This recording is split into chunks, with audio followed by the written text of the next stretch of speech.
Ένα συμπατριώτης μου από την Κεφαλονιά, ο βουλευτής Πασόκ, ο κύριος Μοσχόπουλος Σπυρίδων.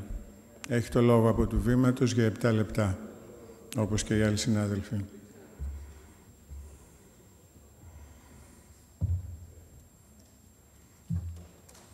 Καλώς ήλθατε. Κύριε Αντιπρόεδρε, κυρίες και κύριοι συνάδελφοι, με τιμή, σεβασμό και ευθύνη στέκομαι σήμερα για πρώτη φορά σε αυτό το βήμα. Βρίσκομαι σήμερα εδώ με την ψήφο του κεφαλονίτικου και θιακού λαού, ενός λαού ευαίσθητου, έξυπνου και δημιουργικού, με πλούσια ιστορία από τους εθνικοαπελευθερωτικούς αγώνες των ριζοσπαστών μέχρι σήμερα.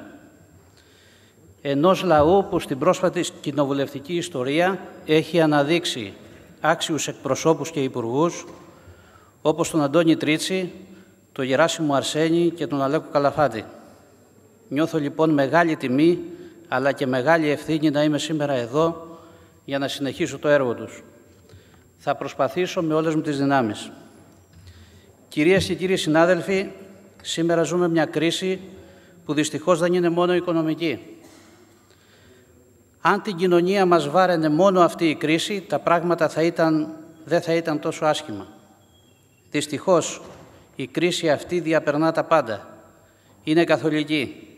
Είναι κρίση θεσμών, είναι κρίση αξιών, είναι κρίση κοινωνική. Αν κάποιος παρατηρήσει τα σύνθετα κοινωνικά φαινόμενα ενσυνείδητα, θα προσέξει πράγματα που συνταράσσουν. Οι θεσμοί μας χαλαρώνουν και χωλένουν στη λειτουργία τους. Η απαισιοδοξία κατακυριεύει τους πάντες και πιο πολύ τους νέους. Τα ιδανικά δεν προσανατολίζουν το άτομο και το σύνολο. Οι ιδέες δεν συγκινούν πια. Το ατομικό επιβάλλεται στο γενικό. Η φιλία, η αλληλεγγύη, ο σεβασμός, η πίστη, η τιμή είναι απόμακρες έννοιες, χάνουν συνεχώς τη σημασία τους. Η διαφθορά κατατρώει τις άρχες της κοινωνίας μας. Έχει πάρει ανεξέλεγκτες διαστάσεις, έχει φτάσει παντού.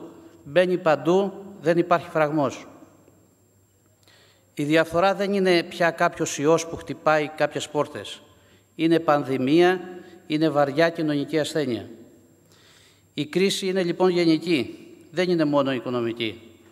Προσβάλλει τις δομές της κοινωνίας μας. Είναι δομική. Δεν ξεπερνιέται εύκολα. Η νεολαία ίσως να μην μπορεί να αναλύσει τέτοια φαινόμενα σε βάθος. Ίσως να τη λείπει η εμπειρία και η γνώση. Όμως η νεολαία έχει την ικανότητα της διαίσθησης. Διαισθάνεται πως το περιβάλλον μέσα στο οποίο μεγαλώνει δεν είναι το καλύτερο. Νιώθει από παντού μια ανυπόφορη πίεση. Βλέπει ακατανόητα πράγματα που την εξοργίζουν.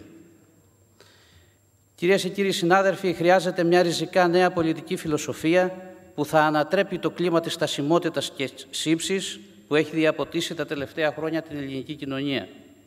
Χρειάζεται μια πολιτική με αρχές και πολιτικούς που θα επαναφέρουν γρήγορα τη χαμένη αξιοπιστία, που θα βάλουν τα θεμέλια για να αποκτήσουν ξανά οι πολίτες εμπιστοσύνη και ελπίδα. Πολιτικούς που θα δημιουργήσουν κλίμα θετικό και θα επαναφέρουν στην κοινωνία μας την αισιοδοξία. Δεν πρόκειται να βγούμε από την κρίση αν δεν φυσήξει άνεμος ανανέωσης, που θα συμπαρασύρει αποτυχημένα εκλογικά συστήματα, διαβρωμένους πολιτικούς, πελατειακές σχέσεις, μηχανισμούς δομής της εξουσίας, παλαιοκομματικές αντιλήψεις. Αυτός ο άνεμος άρχισε να πνέει στις 4 Οκτωβρίου. Θα πρέπει, αγαπητοί συνάδελφοι, να είμαστε γνώστες των προβλημάτων του τόπου μας. Να είμαστε ειλικρινείς, να είμαστε φιλολαϊκοί και όχι λαϊκιστές. Δεν αρκεί μόνο η θέληση, πρέπει να είμαστε και αποτελεσματικοί. Να είμαστε αξιόπιστοι, να έχουμε όραμα που να μην σταματά στις γραφίδες, αλλά με ασταμάτητη δουλειά και συνεργασία να προσπαθούμε να το πραγματώσουμε. Δεν αρκεί να προσπαθείς μόνο για την επίλυση προσωπικών προβλημάτων, ιδιαίτερα όταν αυτά θα έπρεπε να είναι αυτονόητες κρατικές παροχές για τις οποίες ο Έλληνας πολίτης φορολογείται. Για παράδειγμα, και αναφέρομαι στο νομό μου, το ίδιο φαντάζομαι συμβαίνει και σε άλλες περιοχές. Δεν μπορεί το νομαρχιακό νοσοκομείο Αργοστολίου και Λιξουρίου να μένει χωρίς γιατρούς, χωρίς νοσηλευτικό προσωπικό. Δεν μπορεί η Ιθάκη του Ομήρου, του Οδυσσέα, του Καβάφη, του νόστου και της αναζήτησης, που είναι ταυτόχρονα ιδανικό και στόχος, που αποτελεί από μόνη της σαν οντότητα ένα από τα πιο σημαντικά κεφάλαια της χώρας και του κόσμου όλου, να μην έχει για ένα και πλέον χρόνο τώρα παιδεία στο κέντρο υγείας και έτσι να αναγκάζονται 300 και πλέον οικογένειες να μεταβούν στο Αργοστόλι ή ακόμη και στην Πάτρα για να προσφέρουν την ιατρική περίθαλψη των παιδιών, στα παιδιά τους. Δεν μπορεί οι μικρομεσαίες επιχειρήσεις, ο επιχειρηματίας στον τουρισμό να ταλαιπωρείται με μια αβάσταχτη γραφειοκρατία και με μια απαράδεκτη αντιμετώπιση του τραπεζικού συστήματος. Δεν μπορεί ο κτηνοτρόφος και ο αγρότης να μην παίρνει την επιδότηση που δικαιούται το χρόνο που πρέπει. Δεν μπορεί ακόμη και η δημόσια διοίκηση πολλές φορές να αυτομαστιγώνεται από τη γραφειοκρατία. Δεν μπορεί για ένα μικρό έργο των 10 ή 15.000 ευρώ που αφορά βελτίωση υπάρχοντας οδοστρώματος να χρειάζονται 5 εγκρίσεις και τουλάχιστον 6 μήνες για να τις πάρεις αυτές. Δεν μπορεί διευθύνσεις περιβάλλοντος νομαρχιών, άριστα στελεχωμένες και πιστοποιημένες, να μην είναι ικανές να εγκρίνουν μελέτες περιβαλλοντικών επιπτώσεων και να είναι ικανές οι διευθύνσεις της περιφέρειας με υπαλλήλους ή μη απασχολούμενους ή με stage. Εδώ χρειάζεται ο δικός μας αποτελεσματικός παρεμβατικός ρόλος με το νομοθετικό μας έργο και η προσπάθεια η οποία συντονισμένα και συντεταγμένα να προωθεί και να λύνει τέτοιου είδους προβλήματα. Δεν χρειάζονται πράγματι, όπως είπε ο πρόεδρος χθες της Βουλής, πολλοί νόμοι. Χρειάζονται καλοί και σωστοί νόμοι. Κυρίες και κύριοι συνάδελφοι, σαν χώρα πορευόμαστε μέσα σε ένα λαβύρινθο καλπάζουσας ανεργίας και διαφθοράς. Σε ένα λαβύρινθο γεμάτο χρέη, ελλείμματα, ακάλυπτες επιταγές και επιχειρήσεις που κλείνουν.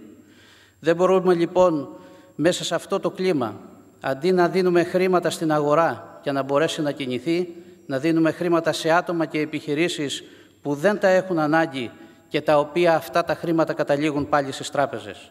Αυτό έκανε η πολιτική που ακολούθησε η Νέα Δημοκρατία. Κυρίες και κύριοι συνάδελφοι, πρέπει να ξαναφτιάξουμε μια κοινωνία με ελπίδα, μια κοινωνία αλληλεγγύης, που το εμείς να πρωτοστατεί και να αφήσει πίσω τις φιλοδοξίες του εγώ. Πρέπει να εξασφαλίσουμε στους πολίτες, τελειώνω κύριε Πρόεδρε, ένα περιβάλλον ασφάλειας, ηρεμίας και βεβαιότητας, για να δημιουργήσουν, να προοδεύσουν, για να τολμήσουν, για να επενδύσουν. Πρέπει να ξαναβρούμε το δυναμισμό μας, την προοπτική μας. Πρέπει να πιστέψουμε ότι μπορούμε να επιτύχουμε κάθε μικρό ή μεγαλεπίβολο στόχο. Πρέπει να ξανααποκτήσουμε εμπιστοσύνη στις δυνάμεις μας. Πρέπει να ξανααποκτήσουμε υπερηφάνεια, αισιοδοξία και πίστη.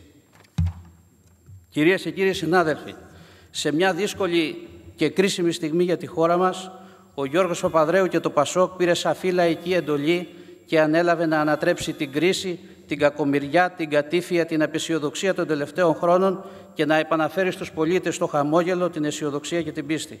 Είναι δύσκολη προσπάθεια, πιστεύω πως όλοι το αναγνωρίζουμε. Δύσκολη προσπάθεια που απαιτεί συλλογική δουλειά και συστράτευση. Διδαχτήκαμε από τα λάθη μας. Μπορούμε με αυτοπεποίθηση, με νέα δύναμη, με όραμα να πάμε τα πράγματα καλύτερα, να πάμε τα πράγματα πιο μπροστά. Ο λαός μας εψήφισε. Ο Γιώργος Παπανδρέου και η κυβέρνησή μας το εγγυάται. Οι προγραμματικές δηλώσεις που ανέλησε ο Πρωθυπουργός χθες και εξειδικεύονται αναγκαία από τους αρμόδιους υπουργούς που αποδεικνύουν. Είμαι σίγουρος, κυρίες και κύριοι συνάδελφοι, ότι θα πετύχουμε. Σας ευχαριστώ.